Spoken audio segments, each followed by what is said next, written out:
telephone me if something starts happening, and I'll tell you if something very, very... Well, the thing is, Jessica is wondering whether she should be working, so I'd be grateful. In South Lebanon and the security zone, you may ask all questions you want, and it's all for the record. After the briefing, those of you who want to go to an IDF position on the Israeli command, I'll start my brief about the current situation in security zone and in South Lebanon, and I'll start it in very, very short brief about what was the history of the area that brought us to the situation that we feel now. The relations between Israel and South Lebanon really started in the early 70s when the Palestinian terrorism shifted itself from Jordan to Lebanon. It happened in September 70, what was called Black September, when King Hussein of Jordan threw out from his country the terrorism, and they established themselves in Lebanon because they understood that this is a weak country and place when they can operate from against Israel, what they couldn't do through Jordan. Since then, from early 70s till 1982, Israel faced Palestinian terrorism from Lebanon, that the main purpose of this terrorism was to cross the border, to penetrate it, and to kidnap innocent people and to hit civilian targets inside Israel. I can remind you tens of events that happened in this decade. Events like Ma'alot and Kiryat Shmona, and the bus with tens of school children near Avivim. All these events happened in this decade. And in 1982, Israel went to Peace for Galil operation and pushed the terrorism to the north, and by phases between 1982 to 1985 redeployed its forces along the Awali and then Zaharani and then back to the security zone till 1985. This is the year when Israel established the security zone. And the establishment of this area was in order to protect the northern settlements by dealing with the terrorism and by find the teams that try to penetrate or shoot upon Israel inside Lebanon, inside the security zone, and not on the border itself. The security zone is an area that between the international border, what we call the purple line, and a red line, you can see it here on the maps, all the area between these two lines, this is the security zone. The purple line is the international border between Israel and Lebanon. The red line is an imaginary line. There is nothing in the area. But this line, based upon key terrain and high ground, along that are the location of Israeli stations and South Lebanese army stations. And in this place and along this line, we are making most of our operations. And all that in order to meet all the threats here and not here. I have the privilege to live in one of the kibbutzim here in the north. My kibbutz, my village, is less than 200 yards from the border. Like my kibbutz, there is almost 70 settlements along the border, from the sea up to the Hermon mountain. Most of them very close to the border itself.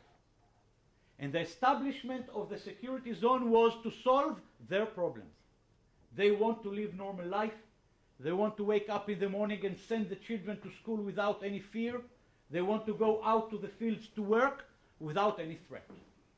And when Israeli soldiers are dealing with the threats inside Lebanon, we push the threat further from the border, and we deal with it army against terrorism, army against guerrilla, and not terrorism against citizens.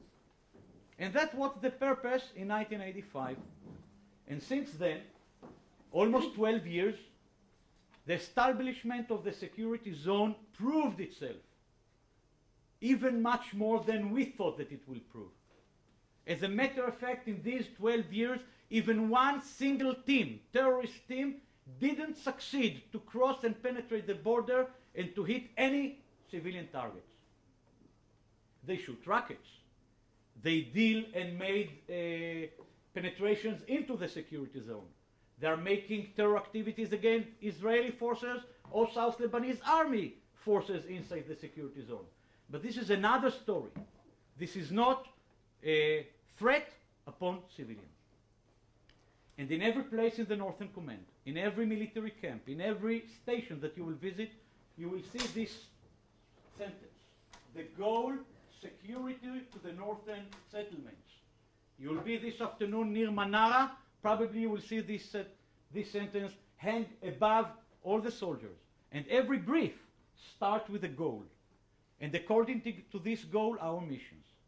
Our missions are to bring the situation that the civilians will live normal life. How we do it?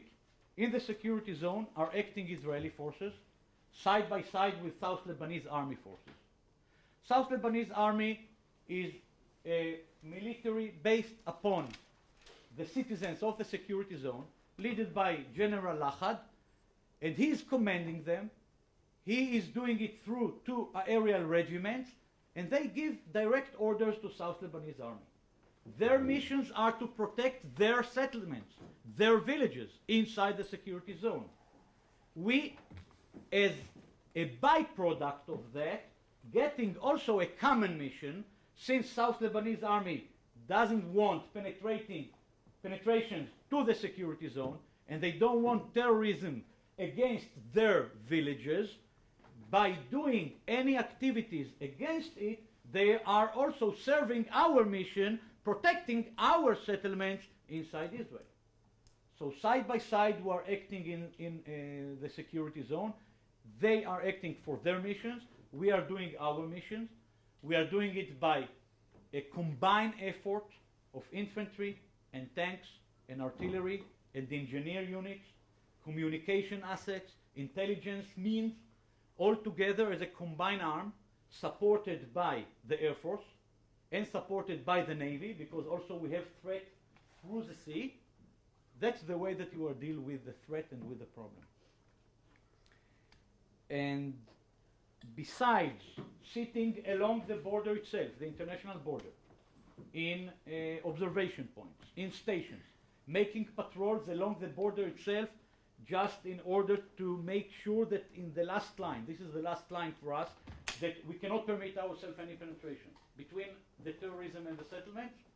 Besides that, we are also inside Lebanon making foot patrols and vehicle patrols and tank units that are making operations supported by artillery, and that's the way that we are dealing and doing our missions inside. We are coordinating our operations with the South Lebanese army to prevent accidents, and remember that also in the security zone there is also UNIFIL forces that just a few weeks ago the United Nations continued the mandate of the UNIFIL forces, and we are also with special unit coordinating to them, we coordinating the operations with them. That's the situation, that we are doing in the security zone, that's the purpose of the security zone when it was established and what it gives to us till nowadays. And now I open it to questions, please.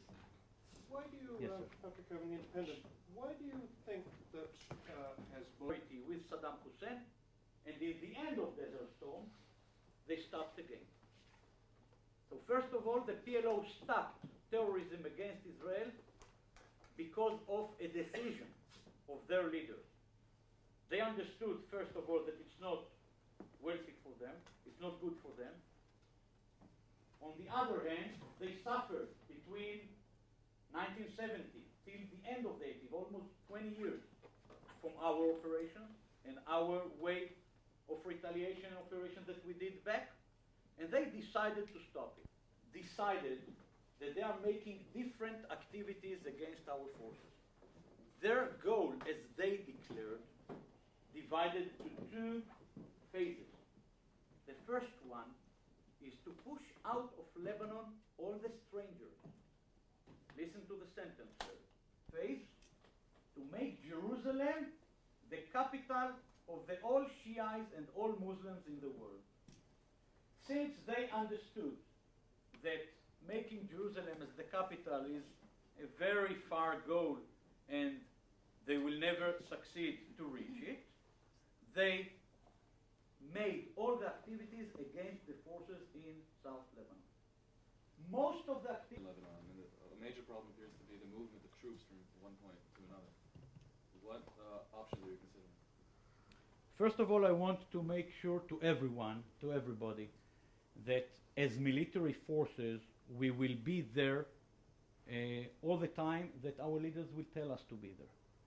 The armed forces inside Lebanon are doing missions. They are not deciding if to be there or not. When somebody tells the army, you have to be there and continue your mission, the army will continue to be there. The situation nowadays is complicated in Lebanon, and I would say it's not permit Israel to go back, as you asked, and leave South Lebanon as is. Lebanon is still a weak country. If Israel was sure that Lebanon is a strong country that can control everything that goes south in the common border with Israel, Israel will leave Lebanon one day after signing an agreement with Lebanon, making peace agreement, making sure that the Lebanese forces are strong enough to enforce the agreements upon all the forces acting here. I just mentioned the Shiite terrorism that consists upon 2-3 organizations, refusal organizations are 4-5 really active in Lebanon. It's a lot of organizations want to continue to hit Israel. If Israel was sure that it's possible, I believe that they would do it tomorrow morning. As a matter of fact, Lebanon is weak. Syria in Lebanon is supporting Lebanon and supporting that terrorism. Maybe not direct support. Sometimes they are smart enough. The Iranians are giving direct money to the organizations, to the terror organizations. The Syrians are making an indirect support. As a matter of fact, if the Syrians want that tomorrow morning will not happen in Lebanon, even one single terrorist, it will happen. And they proved it. In 1993, when was new government in Beirut, they decided, or it was in 1992, they decided that they want redeployment of Lebanese army, the Lebanese army going from the north of Lebanon to the south, and to unarm some of the organizations. Every organization that the Syrian wanted that will be unarmed was unarmed. And the Lebanese succeeded doing it. Why the Hezbollah was not unarmed? Because the Syrians didn't want them to be unarmed. Because it's good for them and for their purposes that will be one single organization, like a bee, that from time to time sting and disturb Israel, and it's good for their purposes. So if Syria would like that the Hezbollah will stop acting, they can do it. We are not sure about it, so we cannot change our activities there. So first, Lebanon is not strong enough. Second, Syria is involved, and Syria didn't declare that they really want all the terrorist activities to be stopped. And they have ammunition, and they have guns, and they are supported all the time through Iran with ammunition, with equipment, with money. And they declare that they will continue. And they declare that they will continue to run after Israel, and they return to phase number 2. Jerusalem, the capital of the whole Islamic world. We cannot permit ourselves just one morning stop and do it. Somebody has to take care to make civilian steps over here, and if Israel will reach in Lebanon agreement, nobody really likes this terrain. Nobody really has something common with this terrain. We are here for purpose, for mission. If there will not be any more mission, we will redeploy our forces very quick back. What I want to ask is there something you can do different operationally to make Israeli soldiers less vulnerable as they have been? Look, we are a very good armed forces.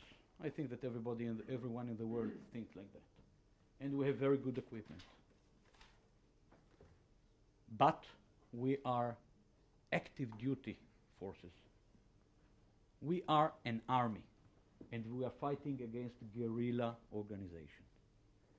And guerrilla, from its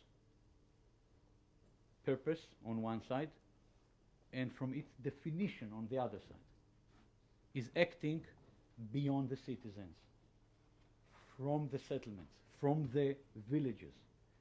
Very hard from the intelligence standpoint to penetrate and to arrive to the points. He's spread all over.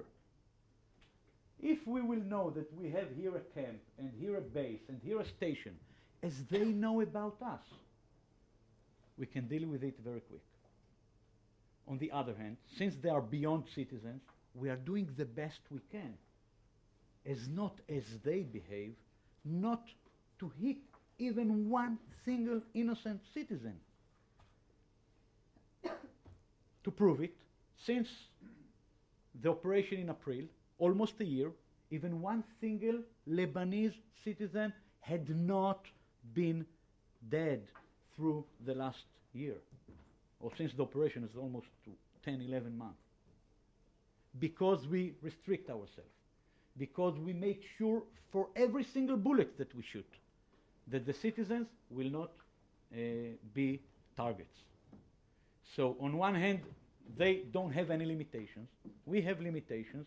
We take care that not to hit them. And we are active duty forces, and they are guerrilla and small organization. So it's very hard to deal with it.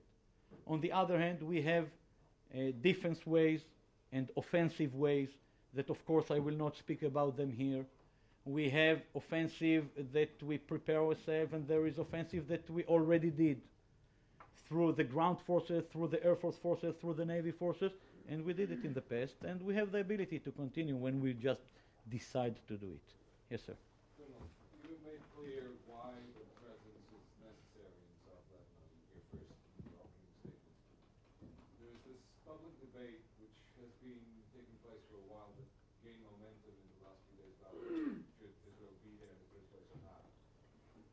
I'd like you to help us understand why not. I mean, I understand why the presence, in your opinion, right now is necessary, but try to play devil's advocate for a minute and help us understand why these people who are saying we shouldn't be there are saying it. What's their reasoning? What are the motives?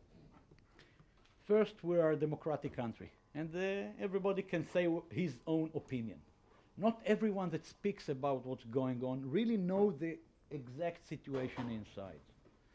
Besides that, there is a lot of thoughts, even between the army officers, what will be the situation the day after.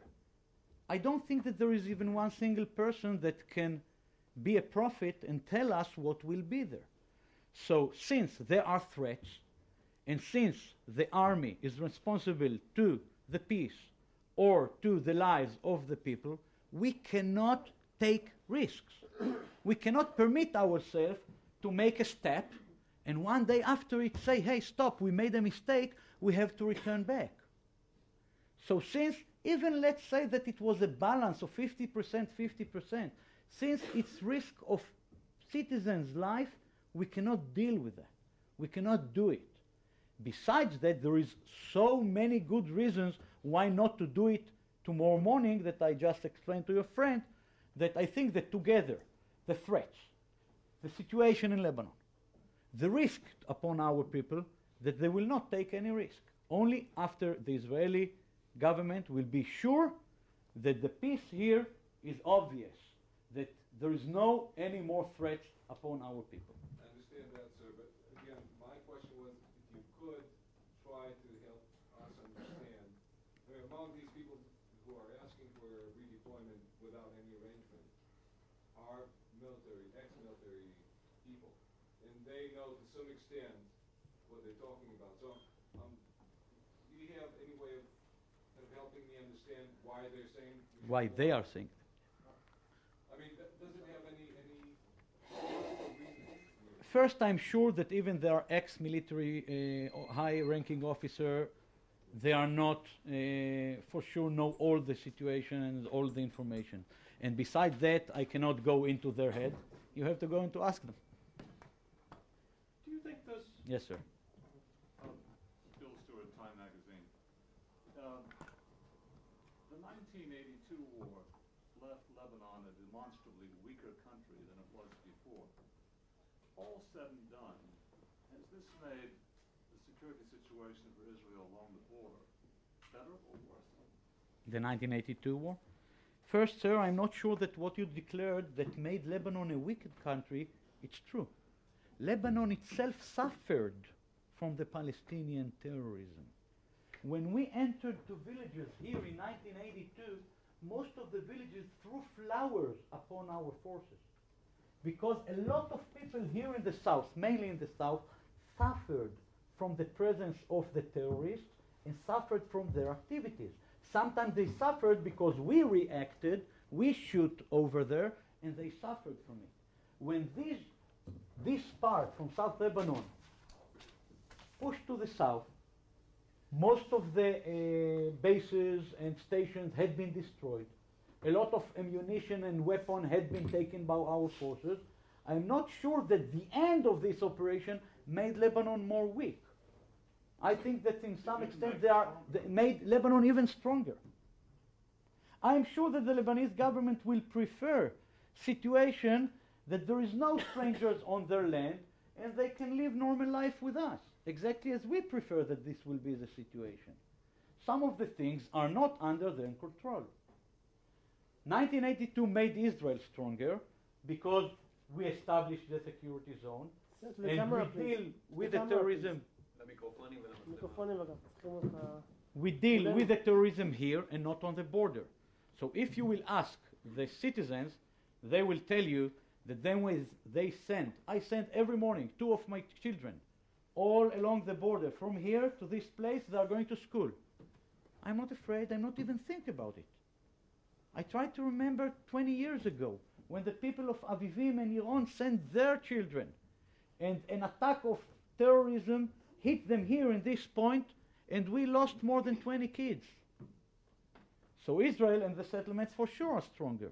And Lebanon, I think, from 1982 became stronger. What they will do nowadays, they will have to decide. But that's pushing the problem just farther north, isn't it? The problem of dealing with the terrorism here was pushed to this area. There is no terrorism permanently here in this area. From time to time they are penetrating the red line. It's not an obstacle. There's nothing in the area, so we cannot block all these 70 kilometers every meter, every yard, and put soldiers over every mountain.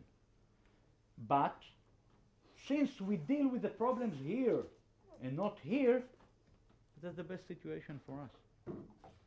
Yes, ma'am. You're saying that your children in the settlements are feeling far safer, but on the other hand, you're sending soldiers into the security zone and they're dying by the day. So where's the balance here? My question is, can this war, and I put in inverted commas, against the Hezbollah, against guerrilla organizations, be won? Are you expecting to win it? Are you achieving anything substantial in the security zone? Very good question.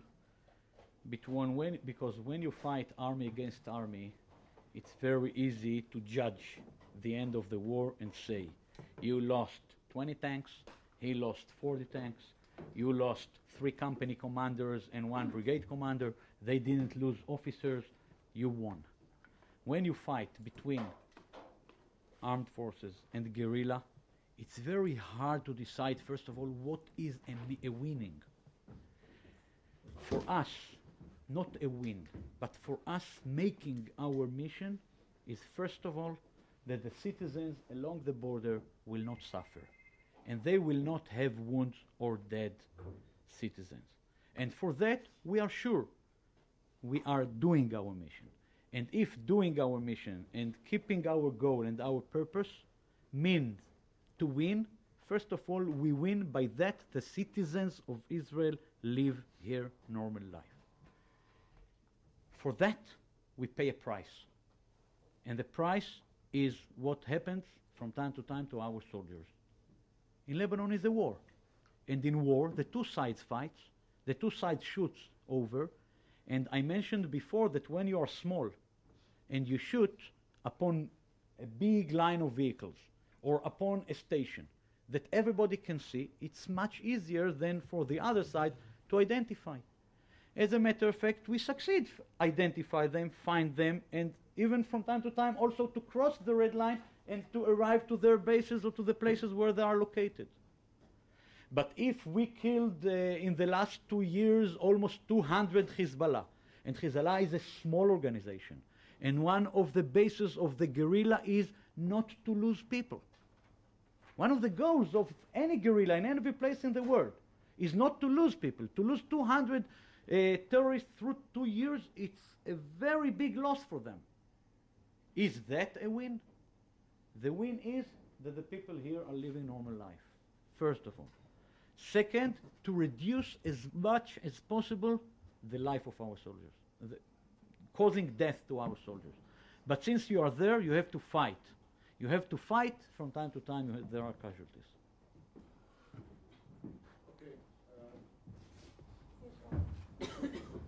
שאלה אחרונה, כי אנחנו חייבים להגיע למקום. One is, in the past, when the IDF has wanted to be very decisive and very precise, they've managed to attack very well, for instance, Mahmoud Abbas and Dirani, etc. Today, it seems that the Hezbollah has definitely taken over the initiative, and as Kahlani says, the IDF soldiers are sitting ducks. Your response to this first, and second, doesn't the public debate in Israel by major politicians affect the morale of the South Lebanese army? And are we seeing more defections or maybe covert cooperation with Hezbollah or Syrians? The South Lebanese, I'll start to answer the second question. The South Lebanese army nowadays is in a very good shape. How you measure it? First, the morale of South Lebanese army based upon the morale of the citizens. There is 200,000 Lebanese citizens in the security zone. Their economic situation is much better than most of the other parts in Lebanon. They get permission for more than 1,000 people to come every morning and work in Israel. Each one of them bring home twice, even 3 times the average salary they can get inside Lebanon. Each one of them that come to work in Israel has a relative in the South Lebanese army. Because in order to encourage the people to go to the South Lebanese army, one of the privileges that they can get is that people that are relatives of them can come and work in Israel. So if the population is happy, South Lebanese army happy, first of all. Second, in 1986, the number of South Lebanese army that had been killed or had been wounded in a big and deep decline. Almost 40% less than what they suffered in 1995. There is a lot of reasons for that. Better equipment, better munition, they get more defense in the stations themselves. A lot of reasons. But altogether brings them to better situation. The overall situation in the Middle East affects the South Lebanese army. From time to time, depends upon what Israel is declaring, upon what Israel is doing. They are asking questions. And the commanders, the officers, and the and also out of the military, giving them answers. And the basic answer is that we have, according to them, relations and situations that it will not leave them alone. We have a commitment to them.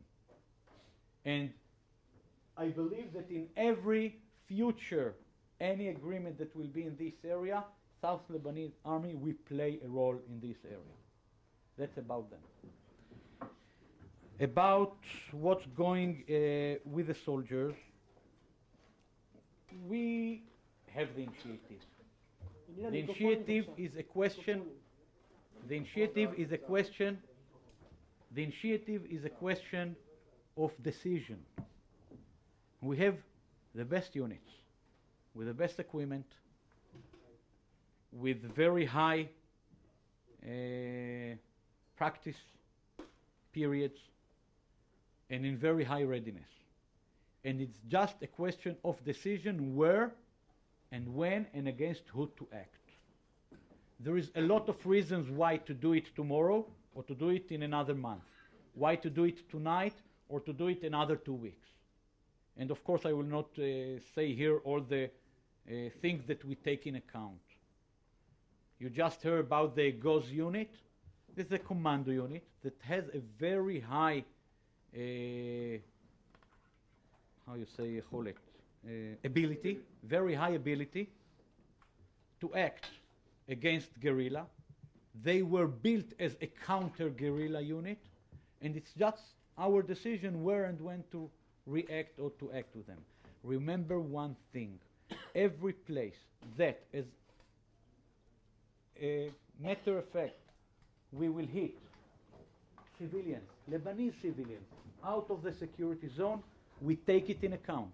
And a place that we are not sure that they will not be affected because of our operations, we ask ourselves 10 times the questions if it's really necessary and it's really good to go or not to go.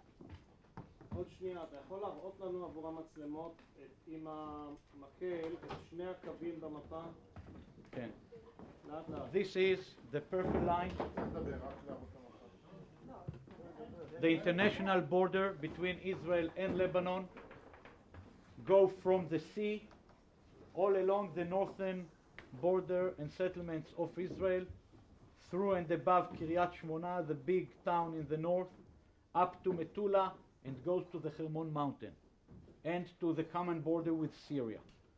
The red line is between 2.5 miles in this area to almost 20 miles in this area, based upon key terrain, high ground, and places that can give to our forces observation points and advantages for our operations. Go through the Litani River, up to the Beaufort Castle, and to the north to the Chatzbaya, a Druze village in the east. Thank you.